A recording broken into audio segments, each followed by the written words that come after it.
नमस्कार दोस्तों, आप देख रहे हैं राष्ट्र न्यूज़ और मैं हूं रमेश गर्ग। मेवाड़ की बात में आज हम उस संगठन की बात करने जा रहे हैं जो सनातन को समर्पित है। विश्व हिंदू परिषद की एक बहुत बड़ी संगठन की यात्रा होने जा रही है। देश में जगह जगह जुड़ रहे हैं, हमारे साथ में मिलिंद सर जुड़ रहे हैं, उन्हीं से जानेंगे इस यात्रा के बारे में। इसके अलावा सनातन को लेकर अभी जो कुछ देश में देखा जा रहा है उस पर भी बात करेंगे। सबसे पहले सर, मेवाड़ की बात हमारे चैनल के इस स्पेशल सेगमेंट में आपका स्वागत। यात्रा को लेकर के क्या कहते हैं? देश भर में ऐसी लगभग 300 यात्राएं निकल रही है, तो लगभग इसकी तिथियां हैं 30 सितंबर से 14 अक्टूबर। मगर जिन राज्यों में चुनाव है तो आचार संहिता के कारण से जो उसकी प्रतिबंध है उस कारण से कुछ राज्यों में जैसे राजस्थान, मध्य प्रदेश वगैरह ये यात्राएं 10-15 दिन पहले हो रही है। और लगभग देश भर में हम लोग 9000 प्रखंडों तक जाने का प्रयत्न कर रहे हैं।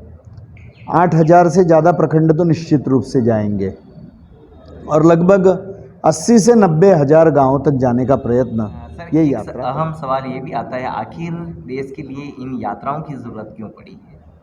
अपना प्रयास है कि देश का युवा देशभक्त बने, समाज भक्ति से ओतप्रोत बने, शौर्य के भाव से ओतप्रोत बने। ये तो सारे गुण अपने युवाओं में है ही जी। वो अधिक उसका उत्कर्ष हो, ये अपना प्रयास है।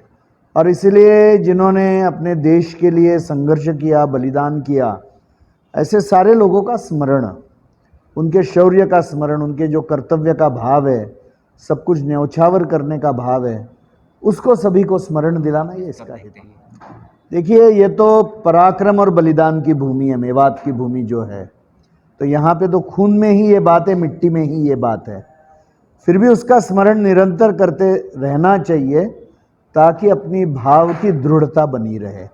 और इसलिए यहाँ की भी जो यात्रा है वो लगभग इस हमारा जो चित्तौड़ क्षेत्र मेवात का ये सारा मानते हैं हम लोग, तो इसमें 180 प्रखंड तो हम गए हैं अभी और लगभग 10-1 हज़ार गाँवों तक हम पहुँचे हैं इस क्षेत्र में।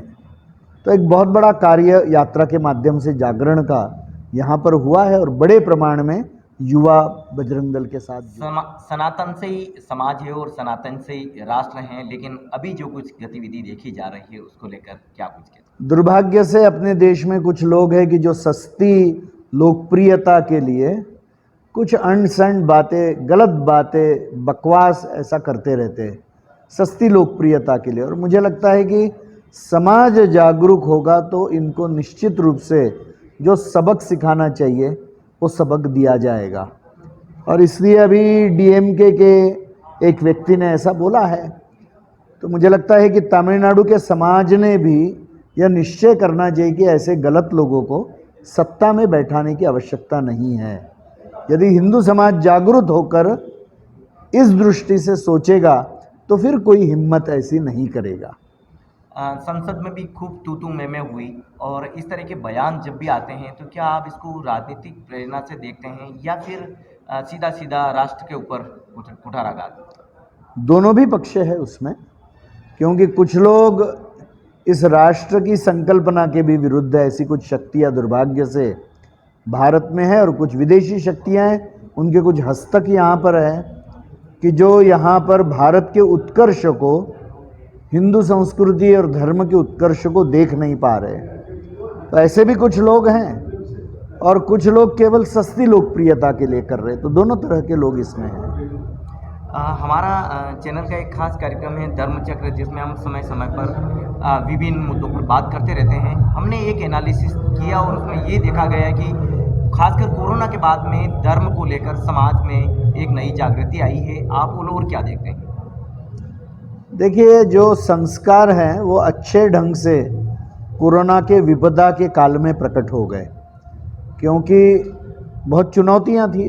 तो चुनौतियों में समाज ने बहुत अच्छा स्वरूप अपना सेवा का, अन्नदान के माध्यम से और ये सारे दृष्टि से प्रकट किया।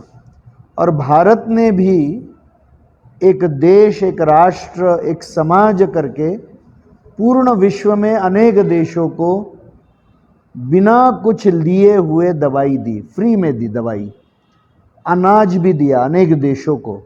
तो मुझे लगता है कि विपदा के काल में जिस तरह का सहयोग क्योंकि अन्य देशों ने ये किया नहीं, अन्य देशों ने केवल व्यवसाय की बात की, जी विपदा का लाभ लेने का प्रयास अन्य देशों ने किया, मगर भारत की भूमिका, हिंदू समाज की भूमिका, अपने संस्कृति की भूमिका ऐसी कभी भी नहीं रही है। जी तो मुझे लगता है कि एक तरीके से आत्मदर्शन हो गया हम सब लोगों को, और विपदा में निश्चित रूप से कुछ लोग टूट जाते हैं और कुछ लोगों की निष्ठा दृढ़ हो जाती है।